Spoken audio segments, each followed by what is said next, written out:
You are gonna want to watch this movie if you want to have some fun. Hi, this is Shadowscape Pictures. My name is Philip Wilson, and this is the review for A Working Man, directed by David Ayer. So it starts out with Jason Statham playing Jason Statham. Like in every single movie Jason Statham is in. He doesn't have a character's name, it's just Jason Statham. Jason Statham's character is an ex-Royal Commando, and he becomes a construction worker. And then he becomes the true ex-commando Jason Statham is. Because that is what Jason Statham does, is he plays Jason Statham. Essentially, the story is his boss's kid gets kidnapped, he goes and rescues her.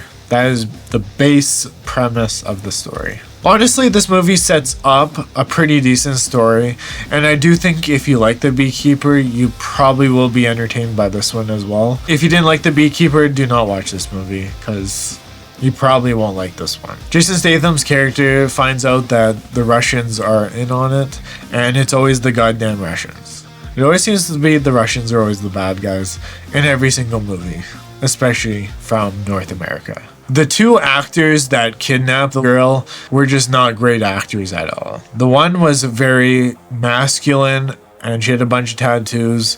She just overacted a lot of her scenes. Fuck! We're going back to fucking prison! Oh, you get it? Is that him? What the fuck? Oh! The dude, he was just basically a feminine chick. He was basically a coward. It wasn't really that great. The two, I don't know why they even centered the story around these two, because they're absolute clowns. Pretty well, half of the movie, it starts out really well. Jason Statham's character tracks down where this chick could possibly be, and he's always intervened by some Russian dudes. And then he gets to this weird saloon bar or whatever, and that's when things got really weird. I think it was about halfway through the movie. It seemed like a pretty normal kind of movie. And then when he gets to the saloon, it just gets kind of weird from there. This is where the costumes and production design get really weird. Apparently the guy that runs the place is black and he basically sits on a damn throne.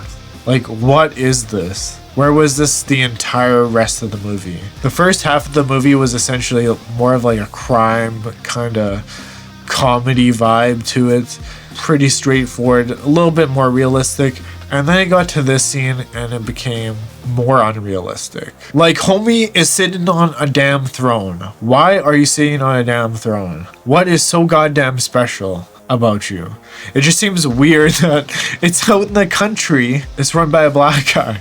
I just thought that was really silly. Like, why? Why is this even part of it? It didn't make any sense. And then from there, the costumes get really strange. Like, the whole production design, everything just seemed really weird. Almost like they found a bunch of weird costumes and these were the ones they chose. Hey, yo, what the fuck? They must have ran out of like a certain amount of costumes or something to pick these damn costumes. I was like, what are they wearing? Like, what are these people wearing? This homie's doing a bunch of criminal activities and they wear this crap? Like, what? Is this like Mad Max or something? Hey, yo, what the fuck? What the hell is going on? Jason Statham, of course, saves the chick. And then the chick kills the kidnapper. And I'm like, she feels nothing? Like, nothing at all? Makes sense for Jason Statham to just not care, because Jason Statham, and he's the best. But the chick, she just like kills the one chick and she's like, bye bitch. Fucking die, bitch! That's it? She doesn't feel anything bad or anything? Like, she's just gonna go home and like, I'm okay? Are you also Jason Statham? It's over now. Then you got the one guy that looks like the Penguin. Like, bro, what are you? How dare you come in here? I literally thought, am I watching the Batman or something? Is this what it is? It's so bizarre.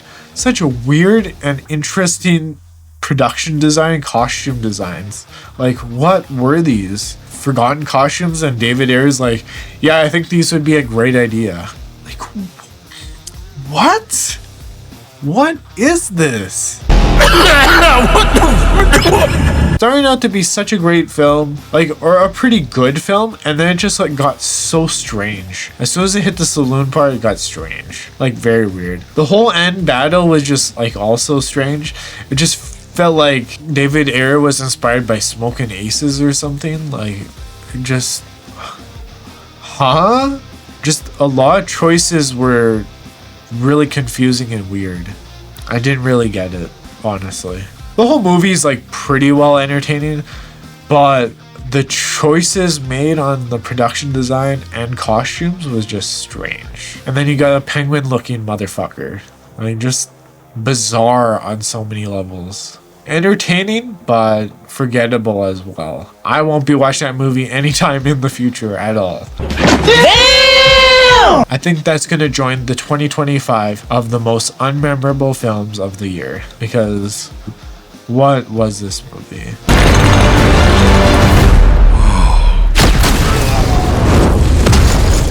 It's just Jason Statham rescuing a girl. That's the movie. That's what you're getting.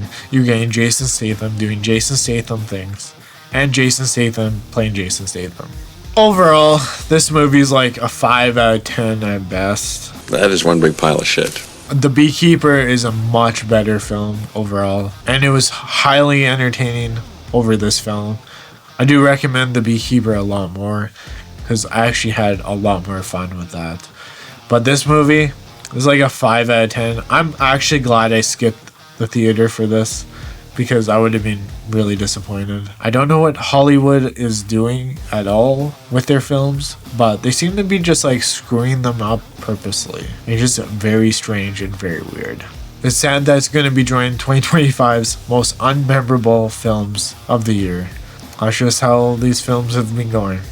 Not great. So 5 out of 10 movie. Don't recommend watching it unless you like Jason Statham and you like Jason Statham doing Jason Statham things.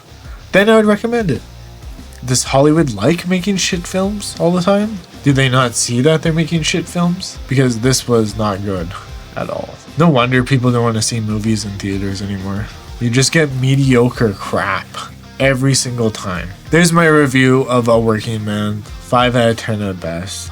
Like, comment, and subscribe. And bye-bye, turn it off!